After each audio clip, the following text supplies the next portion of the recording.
할렐루야. 네, 새해 첫날 또 저녁 수요 예배로 귀한 자리 함께 하신 여러분 모두에게 또 주님의 선하신 역사와 말씀의 은혜가 함께 하기를 주님의 이름으로 축복합니다. 아멘. 네, 오늘 이 말씀 안에서 바울 사도는 스스로 개인적으로도 자기 안에서 하나님이 원하시는 방향으로 가기 위해서 영적으로 싸우고 있는 모습을 볼 수가 있고요. 또 이제 하나님의 교회를 지도해가는 이런 사도로서 또 그 교회에 지체된 성도들이 말씀 안에 교회를 바르게 세우고 있지 못하는 이런 점에 대해서 이제 싸우고 있는 그 영적인 문제들에 대하여 이 말씀 안에서 우리가 깨달을 수가 있게 되는 것이죠.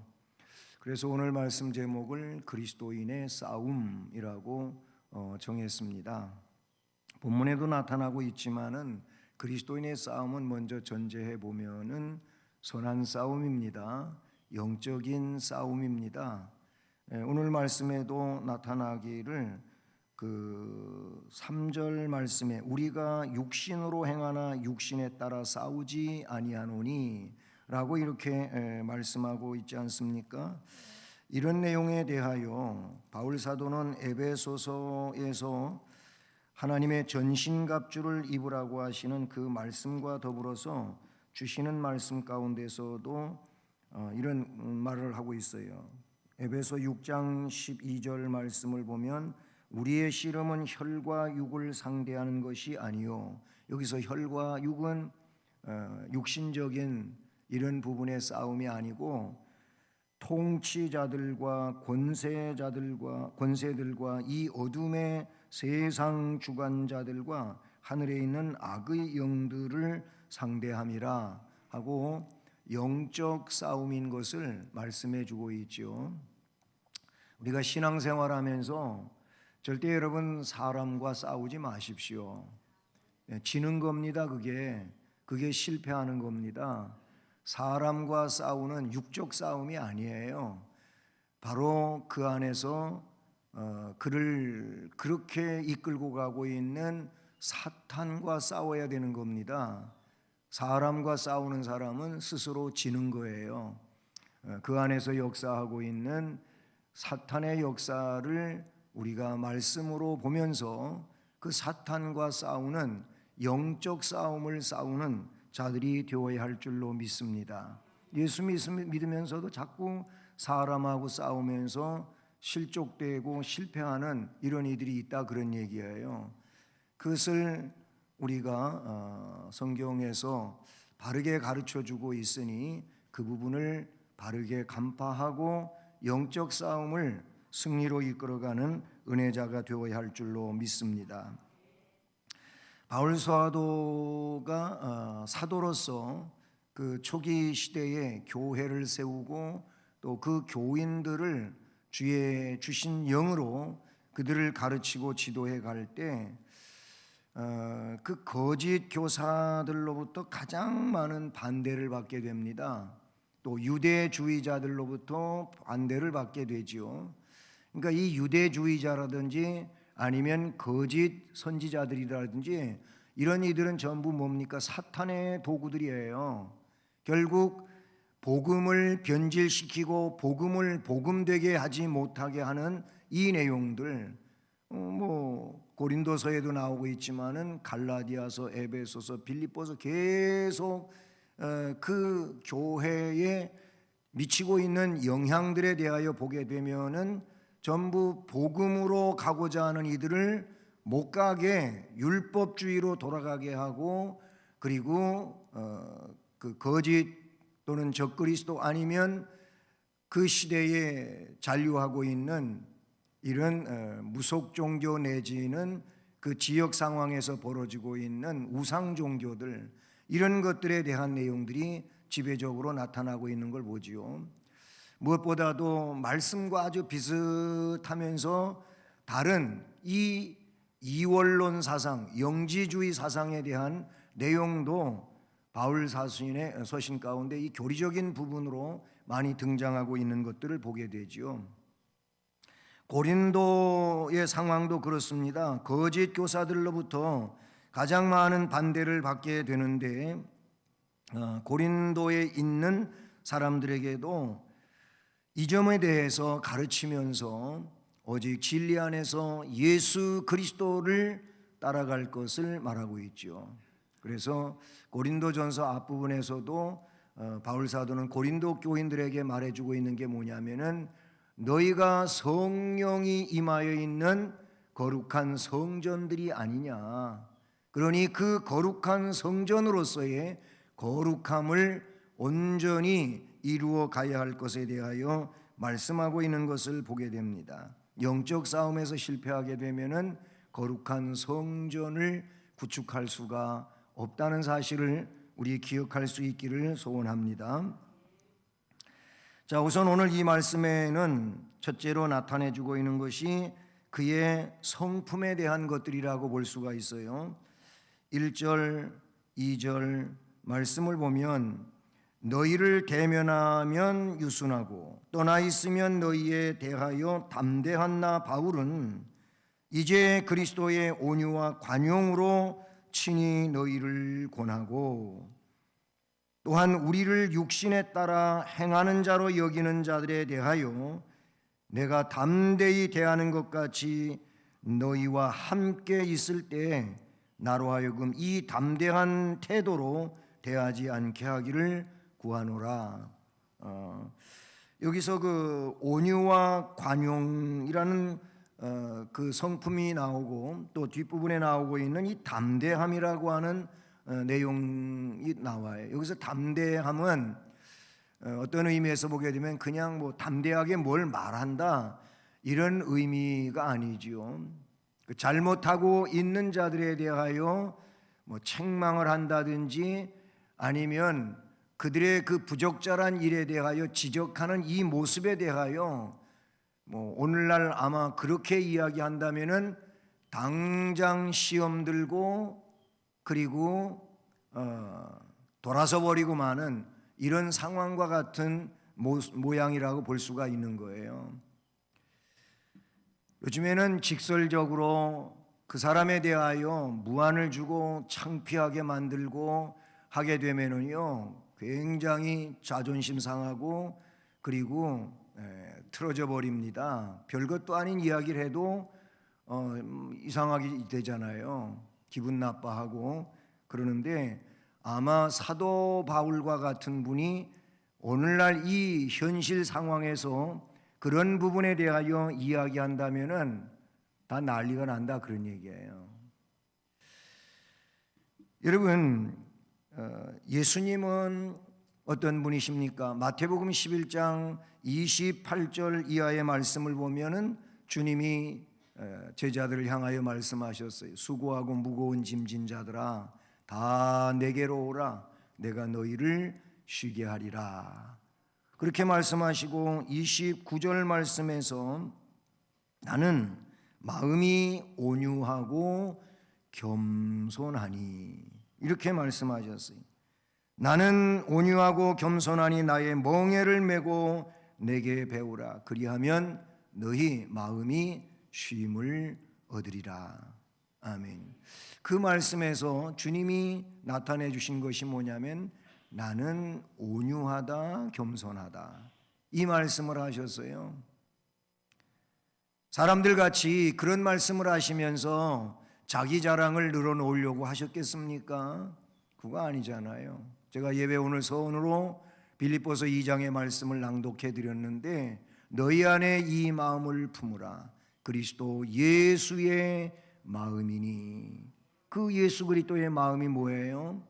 바로 하나님이시지만 하나님하고 동등한 분이시지만 성자 하나님이시지만 그 동등한 위치를 우리를 구원하기 위하여 내놓고 이 땅에 인간의 몸을 입고 오셔서 그 성부 아버지의 구원을 위한 계획에 죽기까지 복종하셨다. 십자가에서 죽으셨다. 그래서 우리를 구원하셨다. 이 내용을 빌립보서 2장에서 말씀해 주고 있는 것을 우리가 보게 되는 것이죠. 정말 권세로 말하면은 주님 권세를 누가 능가할 수가 있겠습니까? 그런 분이 왜 죄인과 같이 되시고 그리고 그 짐을 홀로 절규하시면서까지 지고 가셨냐 그런 얘기. 우리는 내가 조금만 어려워도 좀 기분이 나쁘고 자존심이 상하면은 오히려 거기에 대하여 역반응을 일으키면서 불신앙적 행동으로 바뀌는 이런 일들이 많이 있다는 겁니다. 여러분, 2019년도에는 저를 비롯해서 우리 모두가 이런 인간적인 것들을 성령 안에서 영적으로 깨부수는 이런 은혜가 있기를 주님의 이름으로 축복합니다. 그런 자존심 세워봐야 영적으로 이득될 거 아무것도 없어요. 오히려 그 앞에서 그렇습니다. 제가 너무 부족했습니다. 연약했습니다. 무능했습니다. 주님의 더 큰 은혜와 능력이 저에게 필요합니다. 위에서 기도해 주시지요. 제가 힘이 될 것 같습니다. 이러면은 얼마나 그의 인격이 위대하고 놀랍습니까? 그 점이 우리가 주님께로부터 닮아야 될 일이라고 생각하게 되는 것입니다. 여러분이 갈라디아서를 보게 되면 바울의 성품이 초기 바울 성품이 나오고 있어요. 그러니까 그가 사도가 돼서 이제 막 성령의 은혜를 받고 진리 안에 살아가고자 할 때 거기에 뭔가 부족하게 보이고 잘못되게 아니면은 그 이중적인 그런 성격에 대하여 바울이 그렇다는 얘기가 아니고 그런 모습을 보면은 참을 수 없었어요. 갈라디아서 한번 2장을 보실까요? 갈라디아서 아주 가까운 주변에 있지 않습니까? 갈라디아서 2장 11절로 14절까지만 읽어봅니다. 시작. 게바가 안디옥에 이르렀을 때에 책망받을 일이 있기로 내가 그를 대면하여 책망하였노라. 야고보에게서 온 어떤 이들이 이르기 전에 게바가 이방인과 함께 먹다가 그들이 오매 그가 할례자들을 두려워하여 떠나 물러가매 남은 유대인들도 그와 같이 외식함으로 바나바도 그들의 외식에 유혹되었느니라. 그러므로 나는 그들이 복음의 진리를 따라 바르게 행하지 아니함을 보고 모든 자 앞에서 게바에게 이르되 네가 유대인으로서 이방인을 따르고 유대인답게 살지 아니하면서 어찌하여 억지로 이방인을 유대인답게 살게 하려느냐 하였노라. 아멘. 이 말씀의 내용이 뭡니까? 이 상황만 보면 이것은 바울 사도가 사도로서 그렇게 전격 부름을 받고 사역을 시작할 그 초기에 있었던 일이에요. 이 내용을 보면 한마디로 말하면 대쪽 같은 겁니다. 얼마나 강경한지 몰라요. 그리고 잘못한 것에 대하여 좀 더 리얼하게 표현을 해보면 아주 공격적이었다 그런 얘기예요. 못 봐주는 겁니다. 그냥 직설적으로 공격하고 또 아니면 때려버리는 이런 상황이었다 그런 얘기예요. 베드로한테도 그랬어요. 자기를 그렇게 이끌어 주었던 바나바에 대해서도 그랬어요. 그러니까 그가 정말 하나님 말씀 안에서 물론 자기 자신도 율법주의자였으니까 더더욱 그런 사상이 남아 있을 수도 있겠죠. 그래서 게바가 이 말씀의 어떤 상황입니까? 이게 속다르고 겉다르고 속다른 상황인 거예요. 그러니까 이중적인 거지요. 그런 모습을 보인 거예요. 그래서 그 베드로 즉 게바도 비판하고 나섰어요. 책망하고 나섰었던 그런 모습에 대하여 이야기하고 있어요. 나는 그들이 복음의 진리를 따라 바르게 행하지 아니함을 보고 모든 자 앞에서 게바에게 이르되 네가 유대인으로서 이방인을 따르고 유대인답게 살지 아니하면서 어찌하여 억지로 이방인을 유대인답게 살게 하려고 하느냐. 너도 이중적으로 살면서 누구를 올바르게 살라고 말할 수 있냐 이 말이에요. 그렇게 베드로도 바울 사도는 초기에 그냥 지적하고 책망하고 했던 이 강직한 대쪽 같은 그런 바울의 성품에 대하여 나타내주고 있는 내용이죠. 그런데 오늘 말씀에 보게 되면 대면하면 유순하고 떠나 있으면 너희에 대하여 담대한 나 바울은 이제 그리스도의 온유와 관용으로 친히 너희를 권하고 육신에 따라 행하는 자로 여기는 자들에 대하여 자꾸만 육체주의로 우리를 매도하고 하는 이런 사람들에 대하여 내가 담대히 대하는 것 같이 너희와 함께 있을 때, 내가 이제 장차 고린도에 가게 될 텐데 고린도에 가서 잘못하고 있는 너희들을 대할 때, 그때 함께 할 때 나로 하여금 이 담대한 태도로 대하지 않게 하기를 구하노라. 아까 갈라디아서 2장에서 표현하고 있던 그 내용처럼 그런 행동으로 내가 너희를 좀 대하지 않도록 해달라.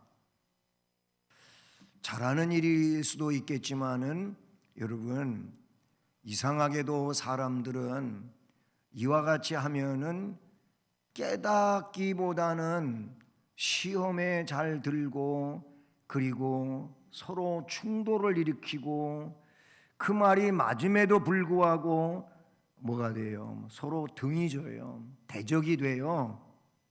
네. 이 점에 대해서 우리가 또한 우리의 그런 인간적인 모습들을 생각해 보게 되는 것이죠. 용기 있게 그렇게 나서서 이야기하는 것 같지만은 사실 그런 내용이 그 성품을 통해서 어려움을 만들어내는 이런 일도 없지 않아 있게 되는 것이죠. 중요한 건 그래서 여기서 말하고자 하는 것은 온유와 관용으로 친히 너희를 권하고 싶다는 겁니다. 온유와 관용으로. 바울 사도는 그리스도의 성품을 닮았다고 볼 수 있는 겁니다. 이제 그리스도의 온유와 관용으로 친히 너희를 권하고, 그 야고보와 요한과 야고보 형제지요.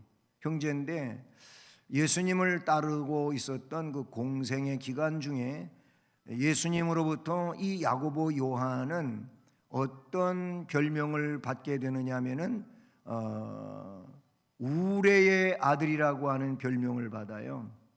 우레의 아들. 왜냐하면 성격이 너무 급해가지고 그래서 실수를 연발하는 이런 상황에 있었어요. 왜 그런 그 우레의 아들이라고 하는 별칭을 받게 되냐면 좋은 얘기도 아니에요. 그런데 예수님에 대하여 좋게 말하지도 않고 하는 이런 이들에 대하여 정말 기분 상했거든요.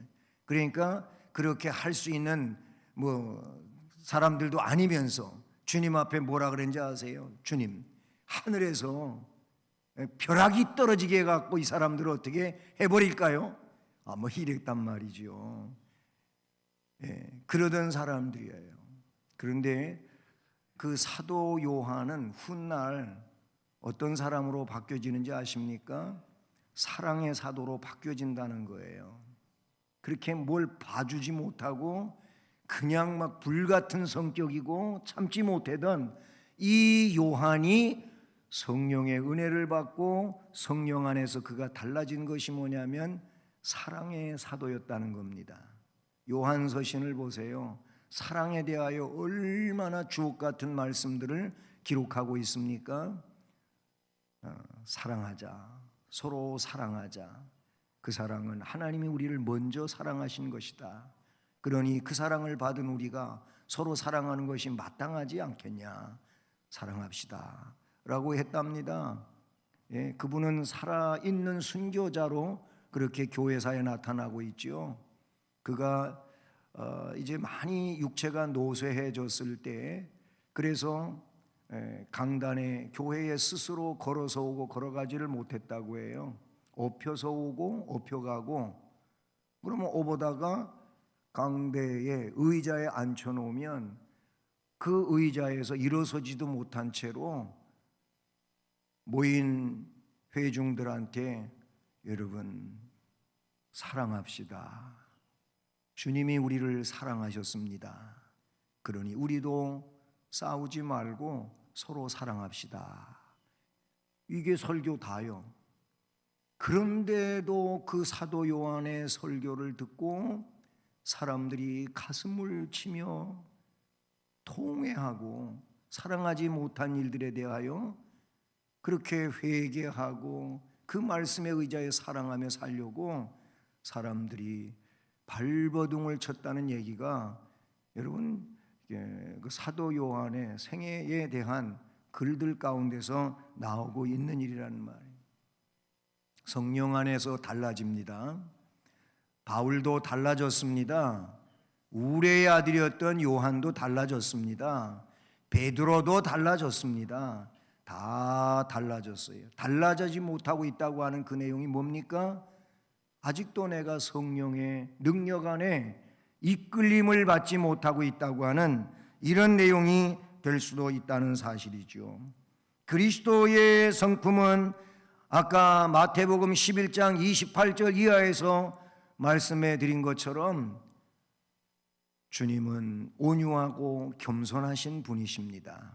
빌립보서 2장에 나타내고 있는 것처럼 그 온유와 겸손을 십자가 내용으로 그 실제적인 사건으로 다 드러내셨다고 우리는 볼 수 있다는 사실이죠. 그래서 오늘 이 말씀에 바울의 성품 담대한, 그 담대함은 아까 얘기한 대쪽같이 그냥 막 지적하고 책망하고 하던 것이었다 그런 얘기예요. 근데 그렇게 하지 않도록 애를 쓰고 있는 이런 모습을 보면서 그리스도의 온유와 관용으로 친히 너희를 권할 수 있는 이런 내용을 바울 사도는 말하고 있지요. 그 다음에 두 번째로 이 말씀에서 3절 4절입니다. 우리가 육신으로 행하나 육신에 따라 싸우지 아니하노니 우리의 싸우는 무기는 육신에 속한 것이 아니요 오직 어떤 견고한 진도 무너뜨리는 하나님의 능력이라. 모든 이론을 무너뜨리며 하나님의 아는 것을 대적하여 높아진 것을 다 무너뜨리고 모든 생각을 사로잡아 그리스도에게 복종하게 하니. 아멘.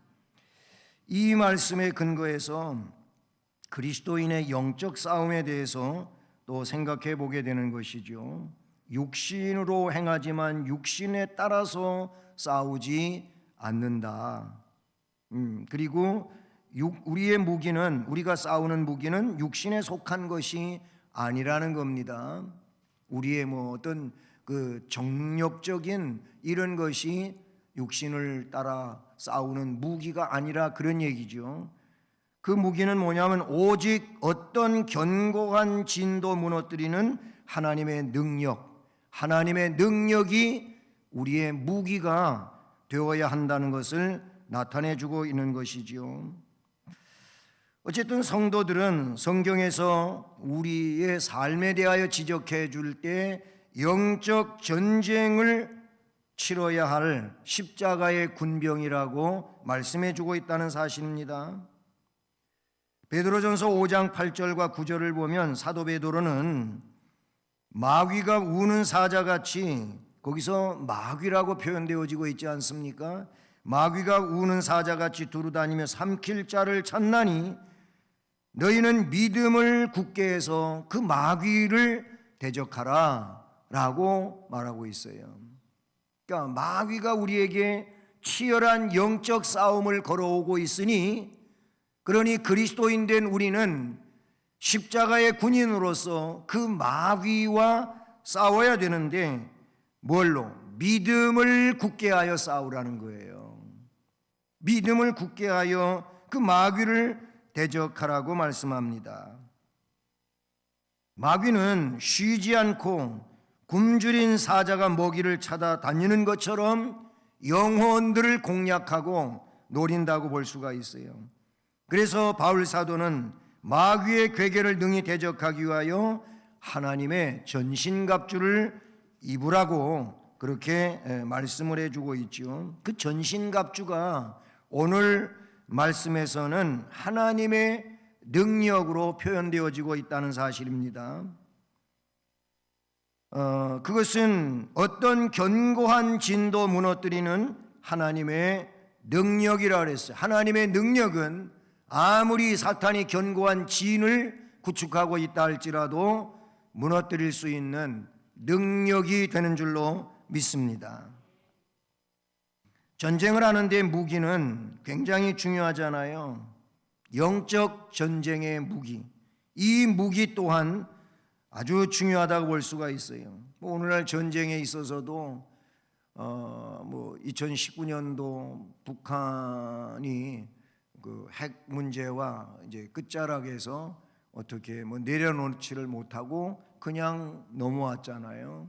그래서 온 세계가 그 일에 대하여 굉장히 주시하고 있는 이런 상황으로 이제 계속 진행이 되고 있는데, 그래서 핵을 어떻게 할 것인가 하는 사람들의 많은 이야기가 오르내리기도 하지요. 그것이 굉장한 파괴력을 지니고 있는 무기이기 때문에 그렇지 않습니까?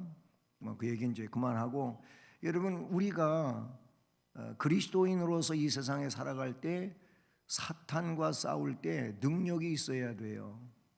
그 능력은 하나님의 능력이에요. 하나님이 우리에게 주시는 능력이라 그런 얘기예요. 그러면 그 능력을 내가 힘입을 때 싸움에서 승리할 수가 있는데, 그게 그냥 가만히 있어도 되는 일이 아님을 성경은 이야기하고 있다는 사실입니다. 오늘 말씀에서도 그러하지만 에베소서의 말씀을 보면은 그 하나님의 전신갑주를 입으라고 하는 이 내용의 전후문맥을 보면 결국 그것을 내가 갖기 위해서 성도로서 해야 할 그런 일들이 있음을 말씀해 주고 있다는 사실이죠. 왜 우리는 이런 무기로 무장하고, 즉 하나님의 능력으로 무장하고 나아가야 되느냐? 그것은 영적 전쟁의 목표에 대해서도 우리가 생각해 보게 되는 것이죠. 영적 전쟁은 반드시 목표가 있습니다.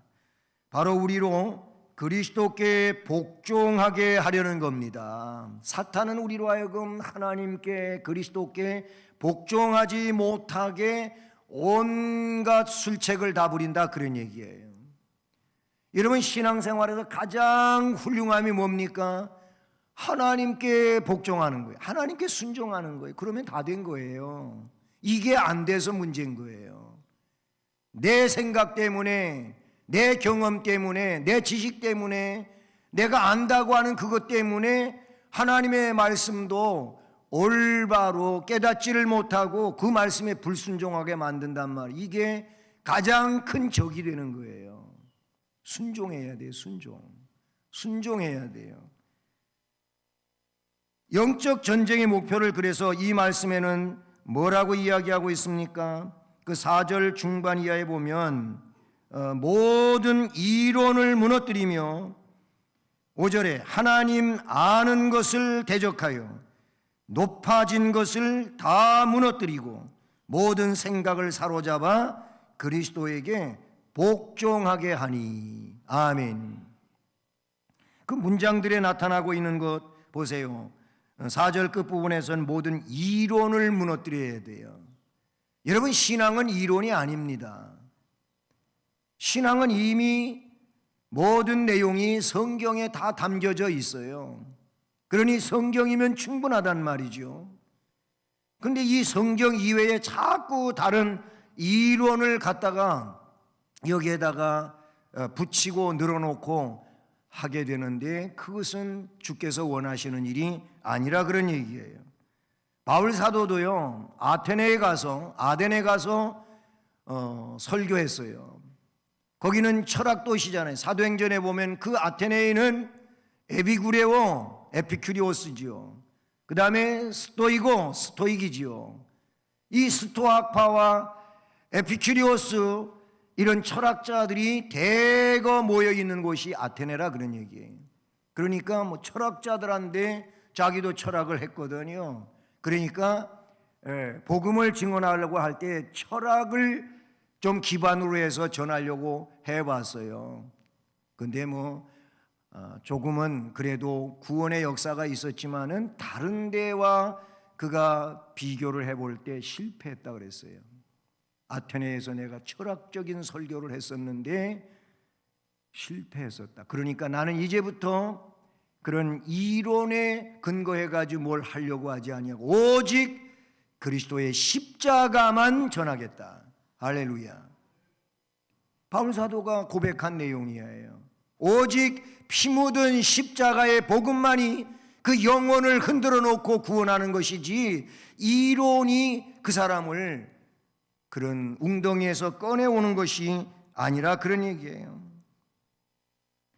그래서 바울은 영적 전쟁의 목표가 모든 이론을 무너뜨리며 하나님 아는 것을 대적하여 높아진 것을 다 무너뜨리고 모든 생각을 사로잡아 그리스도에게 복종하게 하는 것이라고 말씀해 주고 있다는 사실입니다. 하나님 아는 것을 대적하는 일들이 사실이 있거든요. 이런 걸 대적하고 그리고 높아진 것 교만 덩어리라 그런 얘기예요. 너무너무 교만한 거예요. 이런 것 다 무너뜨리고 이게 무너져야 되는 거예요. 여러분 신앙생활 하는데 나의 이론을 무너뜨려야 됩니다. 오직 복음이면 되는 거예요. 예수면 되는 거예요. 구원의 예수님, 십자가의 예수님이면 되는데 거기에 무슨 그렇게 이론이 많냔 말이죠. 이 이론을 무너뜨려야 되고 하나님 아는 것을 대적하는 일들이 있다면 그 또한 이 말씀에 있는 것 중에 그 교만이거든요. 이것도 높아진 것 다 무너뜨려야 돼요. 모든 생각을 사로잡아 오직 그리스도에게 복종하게 해야 된다 그런 얘기죠. 우리는 2020년도에 이런 신앙의 능력으로 또 한 해를 살아가며 세워질 수 있기를 주님의 이름으로 축복하는 것입니다. 그래서 마지막 6절 말씀에 보면은 너희의 복종이 온전하게 될 때 모든 복종하지 않는 것을 벌하려고 준비하는 중에 있노라. 복종하지 않는 것은 벌받아야 되는 일이죠. 물론 그건 바울 사도가 하는 일이 아니고 최종적으로 우리 주께서 그렇게 하실 것입니다. 여러분, 우리 주님은 능력의 주님이십니다. 하나님은 능력의 하나님이시지요.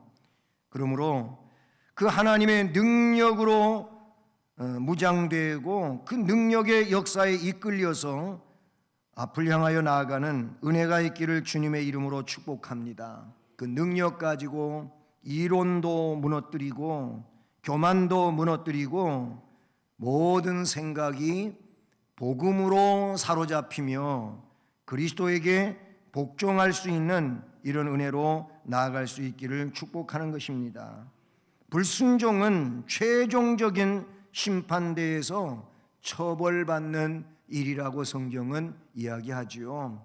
주님도 말씀하셔서 자주 말씀드리지만 여러분, 내가 아무리 주의 이름으로 선지자 노릇하고 능력을 행하고 병을 고치고 귀신을 쫓아내고 여러분 이런 것 가지고 나는 다 됐다고 생각하지 마십시오. 중요한 건 뭐냐면 법대로 해야 됩니다. 하나님의 뜻대로 해야 된다고 성경은 말씀하고 있어요.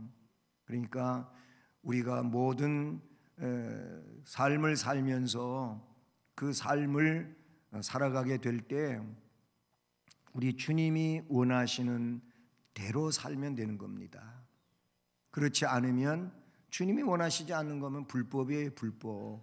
불법은 주께서 받아들이시지 않는다고 마태복음 7장의 마지막 부분에서 말씀해 주고 있다는 사실을 우리가 기억해야 되지요. 그리고 오늘 말씀도 복종이 너희의 복종이 온전하게 될 때 모든 복종하지 않는 것을 벌하려고 준비하는 중에 있노라.